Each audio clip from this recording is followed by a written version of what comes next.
We want to move now to the United States, where, as we promised, tonight we've got a very special guest joining us. Over the past few years, the United States has experienced a tectonic shift in culture. Norms we once thought were unchallengeable are now taboo. Now, as a country that once took pride in being that beacon of freedom and democracy around the world, the United States now seems intent on tearing itself apart on issues of culture, race, gender, religion, even its once strong support for the role of family in our society. Now, sadly, much of that malaise is here in Australia too. With the US midterms on November 8, these issues are front and centre again, and someone in the thick of things taking on that debate is my next guest. You know him well here. He's a juggernaut of US politics and news, and I'm delighted he's with us tonight. Fox News primetime host Tucker Carlson, welcome to Credlin and Sky News Australia. Well, thanks for having me. Hey, I just mentioned now, many of the cultural issues that are front and centre of the US are here as well. We're lagging perhaps a couple of years behind you in terms of the intensity of some of the debate, but there's no doubt if we look across the Pacific, we can see where this is headed. All the things the West once knew that were settled, went through that list, they're all upended now. Now, we're at war with ourselves, I would contend, Tucker. It's that simple. So I want your take. How do we get here?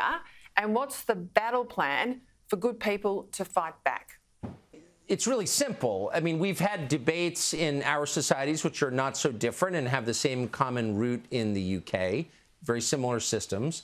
And we've had debates about how we ought to govern ourselves and how we ought to live since our countries were founded. What's changed is the intolerance for other people's opinions. So the agreement was always, we may disagree with one another, but we each have a right to say our piece, to explain what we think, and to have our own opinions. And within the last several years in the United States, a school of thought has become predominant among people in power, which is to say government officials and the media and business leaders as well, that only one side is allowed to speak in public and the other side had better be quiet or else they will be punished. So free speech is the foundation of a free society. That's why in our country, in our founding documents, it's the first freedom guaranteed by the government, freedom of speech. How do we fight back?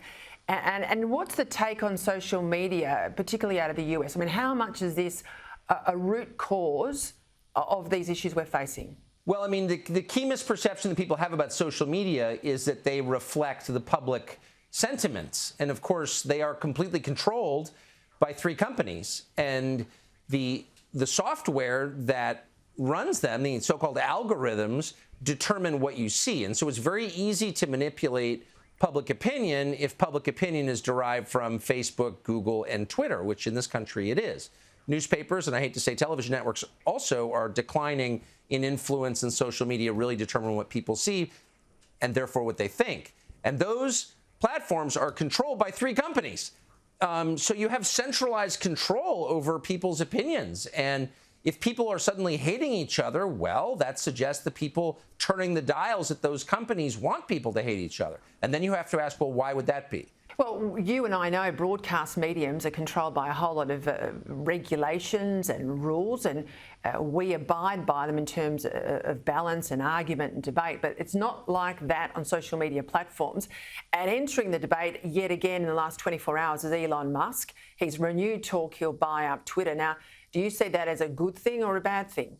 Well, if he lives up to his promise to make Twitter a free speech zone and allow people to say what they think without censoring them, then I think it's not only good news, but it changes the United States in a real way. I mean, you can't have a democracy without free speech. We increasingly do not have free speech. Therefore, by definition, it is increasingly not a democracy. So if you were to have a forum, a national forum in which all sides participate, and that's the key to Twitter, there are both sides on Twitter. If that were allowed to be truly free, you would have different political outcomes. You would have a different culture. I mean, I think that's the key. I really do believe, not to reduce it to one thing, but if you could reduce it to one thing, it would be free speech. And so if he restores that to that platform, we will have a different country, and so will you.